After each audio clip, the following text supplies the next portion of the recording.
सत श्री अकाल, नमस्कार हमारे सभी किसान भाइयों को। मैं शमशेर सिंह विरक आप सभी का स्वागत करता हूं फार्मिंग ज्ञान चैनल में।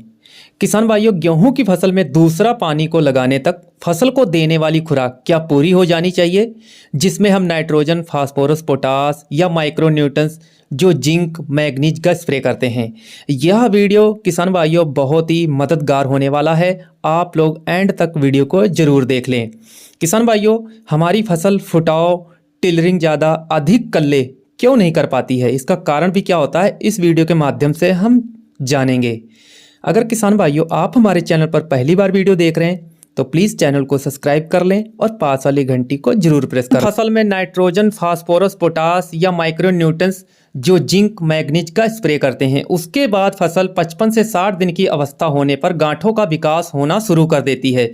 तनों में रिप्रोडक्टिव फेज शुरू हो जाती है, या फिर जब तनों में गांठें बन जाती हैं तब हमारी फसल का फुटाव, ग्रोथ, टिलरिंग रुक जाती है। रिप्रोडक्टिव फेज में हमारी फसल एंटर हो जाती है। जैसे कि हम अपनी फसल में ज़मीन में जो पोषक तत्व फसल को प्रोवाइड करवाते हैं बुआई के समय बेसल डोज के रूप में, नाइट्रोजन के लिए यूरिया खाद, फास्फोरस के लिए DAP खाद, सिंगल सुपर फास्फेट खाद, 20-20-13 खाद, वैसे ही पोटास की पूर्ति के लिए हम MOP 60% वाली जो खाद आती है, यह सब तत्व हम जमीन के रास्ते अपनी फसल को देते हैं। लेकिन हम अपनी फसल को खूब हरा भरा कर लेते हैं, क्लोरोफिल की मात्रा भी बढ़ा लेते हैं स्प्रे कर करके। क्लोरोफिल पत्तों में बनकर सूरज की रोशनी की मौजूदगी में भोजन बनाना होता है। जब हमारी फसल में तत्व ही नहीं पूरे होंगे तो पौधों के पास खुराक ही नहीं है पूरी, तो भोजन कहाँ से बनाएंगे। हम हरापन तो ले आते हैं किसान भाइयों फसल में, लेकिन फसल में जो छुपी हुई तत्वों की कमी रह गई है वो हम लोग कैसे पूरी कर पाएंगे। इसका पता किसान भाइयों हम लोगों को तब चलता है जब हम फसल कटाई करने के बाद उत्पादन हमारा फसल से कम मिलता है।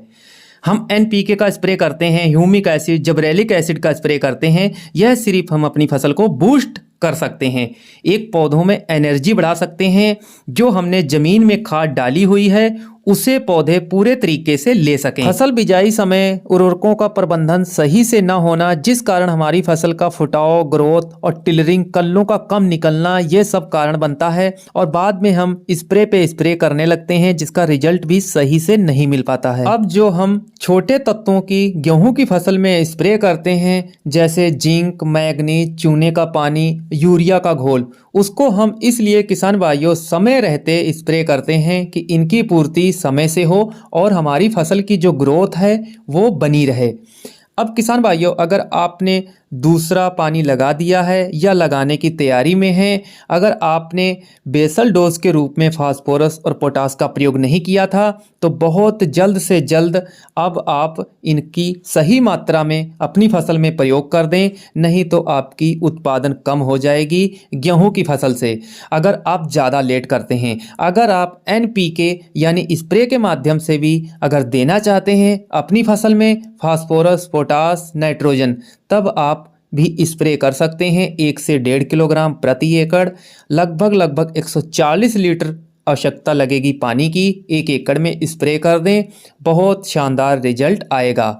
तो किसान भाइयों, इसीलिए मैंने आप लोगों को बताया था कि बुआई के समय पूरी अच्छी मात्रा में आप लोगों को जो उर्वरकों का प्रयोग करना होता है वो कर देना चाहिए, ना कि किसान भाइयों आप लोगों को NPK के माध्यम से स्प्रे करनी चाहिए।